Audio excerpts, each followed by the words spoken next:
अस्सलामुअलैकुम दोस्तों, आज આપણે બેસનના લડ્ડુ બનાવવાના છે। એકદમ નવીન રીતથી મેં તમને બેસનના લડ્ડુ બનાવવાના બતાવી રહી છું, જે દરેક વાર તહેવારમાં તમે બનાવી શકો છો અને પૂજામાં મૂકી શકો છો। તો ચાલો બનાવવાનું સ્ટાર્ટ કરીએ આપણે। તો લડ્ડુ બનાવવા માટે મેં કઢાઈને ગરમ મૂકી દીધી છે। એની અંદર આપણે 1.5 વાડકી બેસનને એડ કરવાનું છે।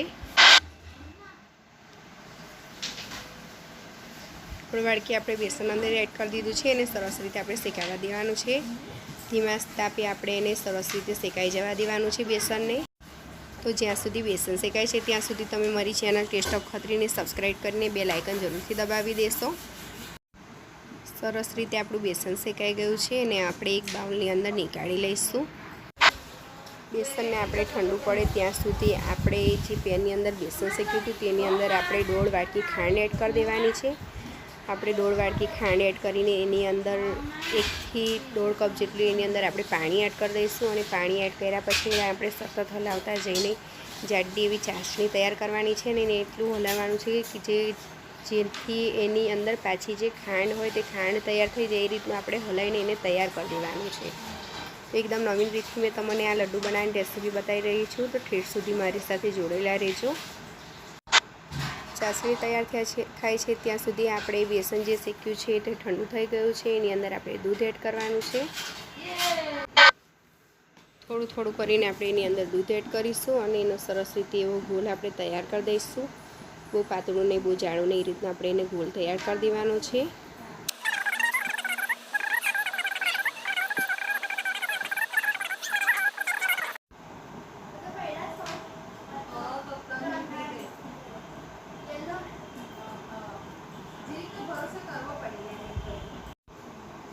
આપણી ખાંડ તૈયાર થઈ ગઈ છે। હવે એને આપણે ચાળણીની અંદર નાખી અને આપણે એને ચાળી લેવાની છે, જેથી કરીને જેના ગઠ્ઠા છે તે સાઈડ પર રહી જાય અને જે ખાંડ છે તે નીચે સરસ રીતે આવી જાય। આ રીતે ના કરવું હોય તો તમે મિક્સરની અંદર બી તમે એને ફેરવીને એનો પાવડર બનાવી શકો છો।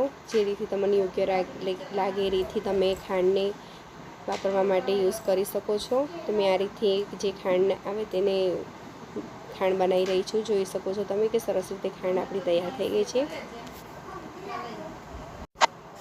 હવે આપણે પેનની અંદર 50 ગ્રામ જેટલું ઘી નાખીશું। દેશી ઘીનો મેં ઉપયોગ કરી રહી છું, તો ઘીથી સરસ એવો ટેસ્ટ લાગે છે લડ્ડુનો। હવે જે આપણે બેટર તૈયાર કર્યું છે બેસનનું તે આપણે એની અંદર નાખી દઈશું। બધા બેટર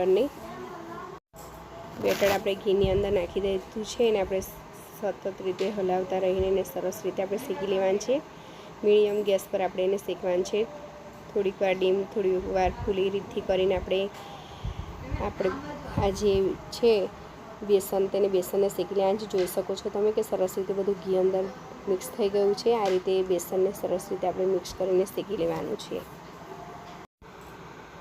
આપણું બેસન તૈયાર થઈ ગયું છે। હવે એને આપણે થાળીની અંદર નીકાળી લઈશું।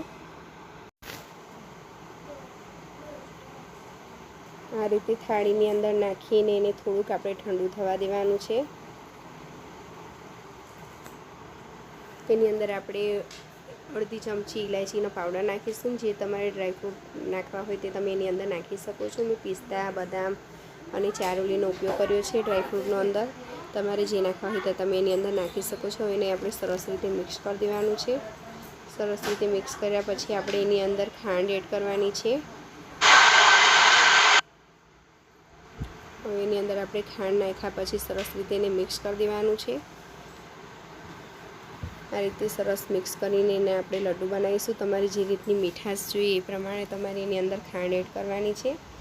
અને મેં જે ખાંડ બનાવી છે તે થોડીક વધારે બનાવી છે, કેમ કે મારે બી એને યુઝ કરવાની છે, એટલા માટે મેં થોડી ચાસણીની ખાંડ વધારે બનાવી છે। એટલે તમારે તમારા જરૂરિયાત મુજબ જ, મતલબ કે તમારે ખાંડ બનાવવાની છે ચાસણીની, પણ તમે ડાયરેક્ટલી દરેલી ખાંડ નાખવી હોય તો નાખી શકો છો, પણ એના કરતાં આનો ટેસ્ટ વધારે સરસ લાગે છે। આ રીતે ઘરે જરૂરથી ટ્રાય કરજો એક વખત। સરસ રીતે આપણી ખાંડ મિક્સ થઈ ગઈ છે। હવે એના આપણે લડ્ડુ બનાવીશું। આ રીતે આપણે લડ્ડુ બનાવી દેવાના છે અને બધા લડ્ડુને આપણે તૈયાર કરી દેવાના છે। જોઈ શકો છો એકદમ સરસ રીતે આપણા લડ્ડુ તૈયાર થઈ રહ્યા છે।